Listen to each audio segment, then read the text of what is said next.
Demand forecasting in supply chain management. So let us see what demand forecasting is. So by definition, it is the process of predicting the future demands for the firm's product. Or in other words, demand forecasting is comprised of a series of steps that involves anticipation of demand for a product in future under both controllable and non-controllable factors. So basically, for a supply chain to work, or to produce a product, we need to know the demand for the particular product in order to plan the supply chain. So we can say supply chain planning starts with demand forecasting. Only then the procedures and the processes inside the supply chain starts working and reaches the end customer or the consumer who is actually in demand for the product. So role of demand forecasting in supply chain. So it begins with improved supplier relations and purchasing terms, better capacity utilization and allocation of resources, optimization of inventory levels. So one by one we will be discussing what is the role it has. So when we speak about improved supplier relations and purchasing terms, demand forecasting drives raw material planning process which facilitates purchasing managers to release timely purchase plan to suppliers.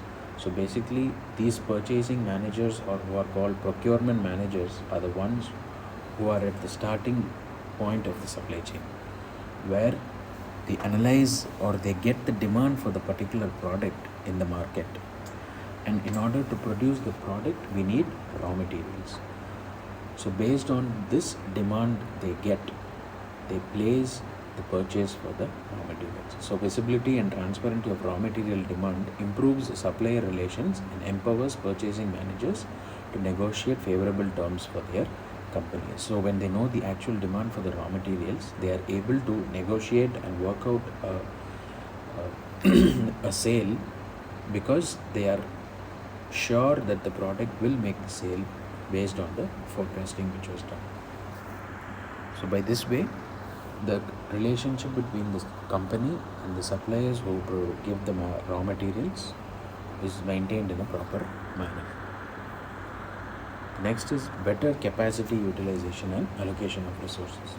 So based on the current inventory levels, raw material availability and expected customer orders, production can be scheduled effectively. This leads to improved capacity utilization and judicious allocation of manufacturing resources. A company which basically is into manufacturing will have all sorts of equipments and capacity needed in order to continue manufacturing, but it must know on what levels it has to manufacture or the amount of quantity it has to manufacture. So for that we need demand forecasting. Only if you know the demand for the next season or the next period, here the people in production can plan it accordingly. So the utilization of resources will be optimized. There will be no underutilization or overutilization. So when we know the demand, the right level of resources and capacity is utilized.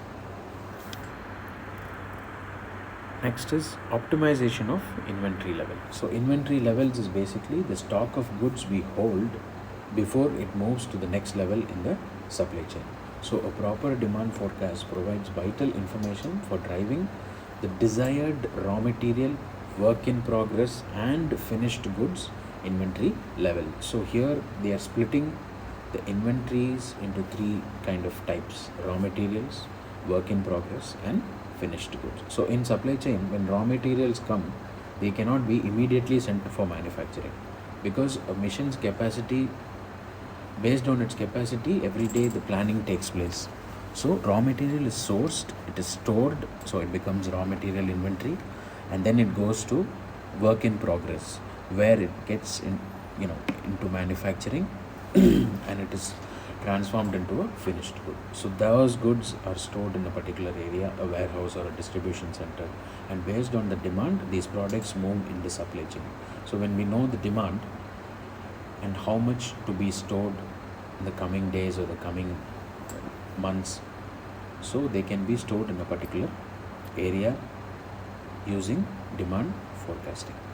So this reduces the bullwhip effect across the supply chain, leading to optimization of inventory levels, reduction in stockouts or overstocking situations. So if we come across the bullwhip effect is it is a very common term in supply chain. It is like the base of how one action leads to different reactions. So the bullwhip effect is a concept of explaining inventory fluctuations or inefficient asset allocation as a result of demand changes. You move further up the supply chain. So this basically tells, if you can see the image, when the customer raises the demand, it acts or it reflects in various levels in the supply chain: the retailer, distributor, and the manufacturer. So when the customer demand is not studied properly and the manufacturer starts manufacturing, what will happen is there will be fluctuations in the forecasting which will lead to overproduction or underproduction, and in the end customer may or may not be satisfied. So upstream manufacturer often experience a decrease in forecasting accuracy as their buffer increases between the customer and the manufacturer. So with proper demand forecasting, we are able to deliver what the customer needs in the right time. So moving on to the next aspect is improved distribution planning and logistics. So apart from small businesses, this is particularly evident in businesses dealing with SKUs and wide distribution networks. So which means stock keeping units. So distribution planning and logistics is very essential. These are enabled to balance inventory across the network and negotiate favorable terms with transporters. So with demand forecasting, the distribution and logistics can also be maintained in a proper manner. So SKUs here speaks about the stock keeping units, which is basically a measuring term when you're loading goods onto a truck. A truck can hold certain amount of goods, and there are ways to package a material and store it inside the truck which is going to transport it. So when we're talking about demand forecasting in logistics and distribution, it has to have proper forecasting levels in order to transport the goods and know the requirement for the transport, so that we can order the number of trucks we need to transport this much amount of goods to the next location. So thereby it improves the distribution planning and logistics. So this is one of the foremost important points where customer service levels are increasing. Customer service is basically what thrives a business, and it helps to grow. When customers are satisfied, the business keeps growing because the customer is going to come back again and again for the product. So by this way, demand forecasting, when the optimized inventory levels and improved distribution and planning and logistics, customer service metrics like on-time delivery, on-time in full, case fill rate, etc., improve due to right sizing and right positioning of the inventory. So here we have to look at the right sizing and the right positioning of the inventory, which means because of proper demand forecasting, we knew where to position our inventory of goods in the supply chain. So by that way, our distribution planning and logistics is on track, which helps to deliver the goods on time to the customers, thereby increasing the customer service levels. Next is better product lifecycle management. So when we talk about product lifecycle management,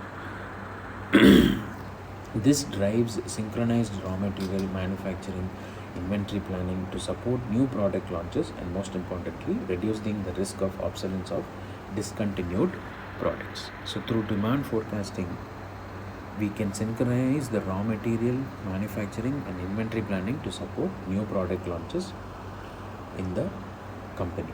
So when a company wants to launch a new product and it actually has a particular set of products in place, so they will know how to introduce this new product in the supply chain based on the demand for the other products, the company image, and so on. It facilitates performance management. So performance management is one of the key factors in supply chain. So management can set KPIs, which are key performance indicators, and like sales, finance, purchase, manufacturing, etc., based on medium term to long range plans derived from demand forecasting process. So through demand forecasting, you can make these key performing indicators, which are your sales, finance, purchase, manufacturing, etc., efficiently. So by this way, the performance or organizational efficiency, effectiveness improves in the key areas of the company. So the uses of forecast in demand management. So basically, these are basic things which helps demand forecasting in in supply chain. So getting new machines, having proper inventory management if you want a new product launch, or workforce training, where to train the workers and set them according to the demand. And finally, when we talk about types of demand forecast, it can be categorized into short term, medium term, and long term. Short term is basically these are categorized based on the time duration.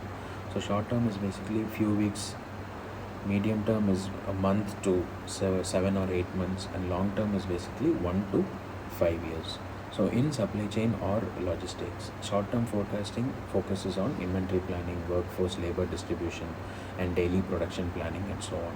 Medium term forecast will focus on sales and marketing planning, capital budget planning, manufacturing unit expansion if necessary, training of workforce. And then long term finally is when major business changes happens and finances associated with it are planned. They have high impact on the financial portion of the company. So with this, we conclude the demand forecasting aspects in supply chain management. Thank you.